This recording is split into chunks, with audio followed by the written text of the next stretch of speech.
अच्छा सलमान सर, बहुत अच्छा डिस्क्राइब किया आपने। और सर मेरा लास्ट क्वेश्चन है आपसे कि जो हमारे दोस्त, हमारे भाई फायर एंड सेफ्टी प्रोफेशन को ज्वाइन करना चाहते हैं, उनके लिए सर आप क्या गाइडलाइंस देंगे ताकि वो उसको प्रॉपर वे से ज्वाइन कर सकें और उस फील्ड में अपनी जो है इन्वेस्टमेंट कर सकें। तो सर थोड़ा इस बारे में बताएं, जो हमारे जी नए फायर फाइटर्स और नए सेफ्टी प्रोफेशनल्स हैं, जो स्टूडेंट्स हैं जो इस प्रोफेशन में आना चाहते हैं, उनके बारे में।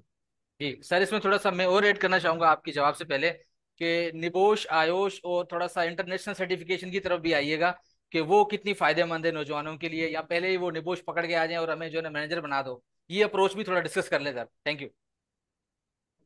थैंक यू सुहेल और निशान, बिल्कुल आपने सही कहा है। जो देखिए over the period of time और खासतौर पे रिसेंट डेज में मैं देख रहा हूँ कि जो हमारी यूथ है ना, जब वो फील्ड के अंदर आती है तो मुश्किलात से भागते हैं। हर एक की ख्वाहिश होती है कि आते ही मुझे 80,000 रुपए की, 1 लाख रुपए की, 1,20,000 की नौकरी मिल जाए, कोई व्हाइट कॉलर जॉब हो, आराम से टेबल चेयर मिला हो, वहां पे बैठूं। तो भाई एग्जैक्टली सर। फील्ड में जब आपने आना है और फील्ड का काम करना है तो उसमें स्ट्रगल है। सबसे पहले तो डिसाइड कीजिए कि अगर आपने इसी फील्ड में रहना है, क्योंकि अगर आप बहुत क्विकली स्विच ओवर करेंगे एक फील्ड से दूसरी फील्ड तो आपको बेनिफिट नहीं मिलेगा।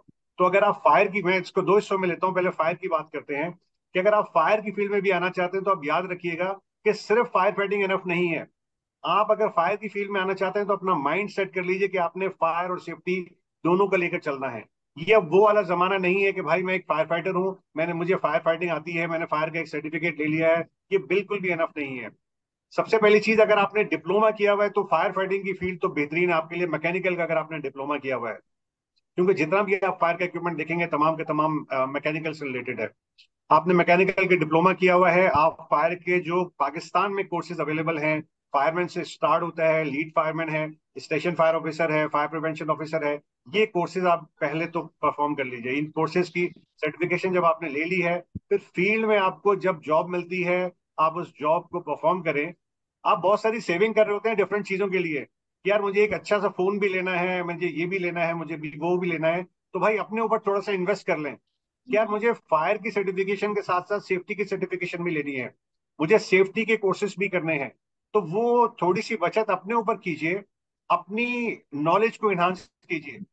जैसे भी सोहेल ने बात की कि जनाब आयोश कर लीजिए, आपको सेफ्टी की इंफॉर्मेशन मिलती जाएगी। आप निबोश कर लीजिए।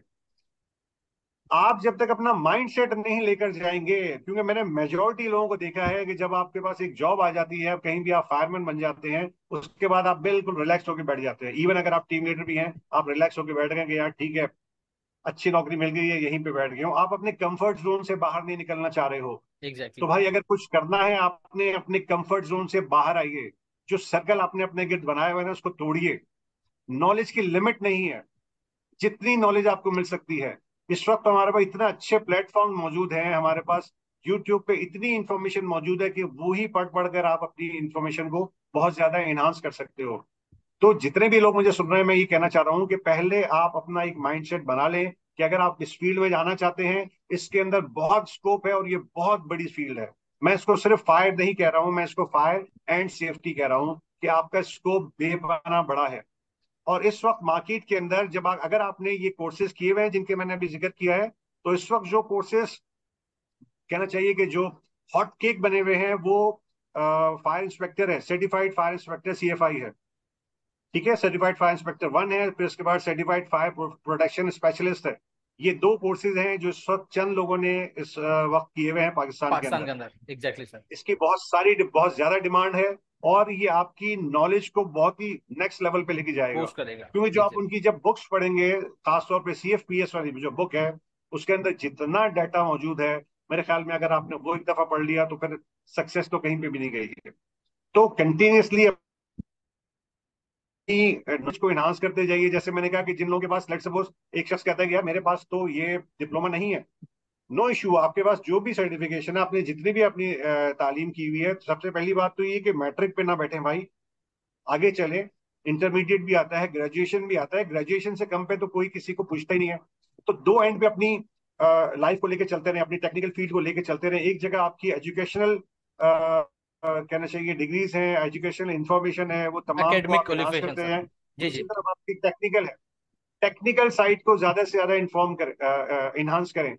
जो लोग आपके प्लांट पे मौजूद हैं, सेफ्टी के लोग मौजूद हैं, उनके साथ कांटेक्ट में रहें, उनसे सेफ्टी की चीजों को सीखते रहें।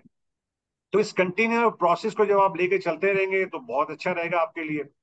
सेफ्टी की तरफ आते हैं तो सबसे पहला जो रिकग्नाइज कोर्स है, जो सबसे कहना चाहिए बेसिक लेवल का है, वो आयुषी है। आयुष भी जब आप करते हैं तो आपको बहुत सारी चीजों का पता चलता है सेफ्टी की फील्ड के अंदर। आपको बेसिक रिस्क असेसमेंट का पता चलता है, आपको बेसिक एमएसडीएस का पता चलता है, आपको बेसिक केमिकल की हैंडलिंग्स का पता चलता है, आपको फायर की कॉजेज का, फायर की क्लासिफिकेशन का पता चलता है। इससे जब आप ऊपर आते हैं, एडवांस लेवल पे आते हैं, फिर आप निबोश की तरफ आते हैं। फिर निबोश जब आप कर लेते हैं या निबोश के प्रोसेस में आते हैं, अच्छा, माँ सिवाय आयुष के निबोश हो गए या बाकी कोर्सेज हो गए तो निस्बतन आपको थोड़े से कॉस्टली लगेंगे। लेकिन मैं फिर आपसे कहता हूँ कि थोड़ा सा इन्वेस्ट आपने अपने अंदर करना है। जो बाकी चीजों की तरफ करते हो कि एक अच्छा 70,000 90,000 रुपए का फोन लेना, उससे बेहतर है कि अपनी इन्वेस्टमेंट इस तरफ लेकर आओ, अपनी टेक्निकल फील्ड के अंदर। क्योंकि जब आप टेक्निकली स्ट्रांग होगे तो फिर आपके पास अपॉर्चुनिटीज भी आएंगी, आपके पास लर्निंग का प्रोसेस बढ़ता जाएगा, और ये फिर लॉन्ग वे में जाके आपके पास काम आएगा। और जब आप स्टेबल हो जाएंगे अच्छी तरह से किसी भी फील्ड में, तो ये बाकी चीजें तो आपके लिए फिर कोई मायने नहीं रखती।